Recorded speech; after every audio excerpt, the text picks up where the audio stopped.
Il était une fois, dans la vaste savane africaine, un lièvre nommé Koumi.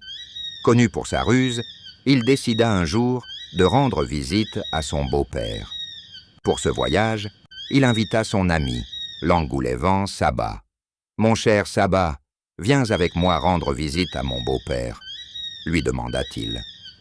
Saba, méfiant mais friand d'aventure, répondit « Bien sûr, mon ami, mais promets-moi de ne pas user de ruse contre moi. » Ensemble, ils prirent la route. Le chemin, parsemé de discussions et de rires, parut très court. À leur arrivée, ils furent accueillis avec joie et chaleur. Le lendemain, Saba, toujours méfiant, fit semblant d'aller à la chasse, mais se cacha en réalité sur le cercle de lianes le plus élevé de la case. Il voulait voir si Koumi préparait quelque ruse. Koumi, quant à lui, alla voir sa belle-mère et lui dit « Prépare-moi un bon riz, car cet engoulevent a mangé ma part durant la nuit. » La belle-mère, compatissante, prépara un délicieux plat de riz. Mais à peine le plat posé, Saba se présenta par hasard. Koumi, bien que contrarié, dut partager son repas. Le même scénario se reproduisit le deuxième jour. Le troisième jour, Koumi demanda des haricots et en remplit un sac pour ses enfants, sans en laisser pour Saba.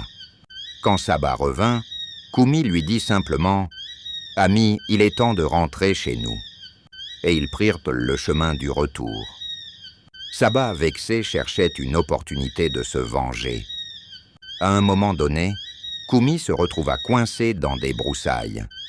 Saba en profita pour se faufiler dans le sac de Koumi, en retira les haricots et les remplaça par des déchets. Ensuite, il sortit du sac sans que Koumi ne s'aperçoive de rien.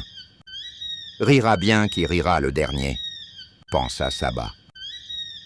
De retour au village, Koumi cria joyeusement à ses enfants « Venez, mes petits, venez voir les bonnes provisions que j'ai ramenées. » Mais lorsqu'il ouvrit le sac, il ne trouva que des déchets. Furieux, il se précipita vers Saba pour le punir. Mais Saba, plus malin, s'était déjà perché sur la tête de Rai, le fils aîné de Koumi. « Tiens ta tête bien droite, Rai, je vais tuer cet oiseau maudit !» cria Koumi. Il donna un coup si violent qu'il tua son propre fils. Saba se déplaça ensuite sur la tête de Lara, la femme de Koumi. Koumi, aveuglé par la rage, tua aussi sa femme. Pensant enfin en finir avec Saba, Koumi tua également ses autres enfants, Bina, Tama, Paga, Simo et Lila. Finalement, Saba s'installa sur la tête de Koumi lui-même et se mit à le narguer. Koumi, dans un dernier accès de fureur, sauta sur le toit de sa case et se précipita tête la première au sol, se fracassant entièrement. Ce jour-là, Saba remporta la palme de la ruse, prouvant qu'il était le plus malin de tous les animaux de la savane.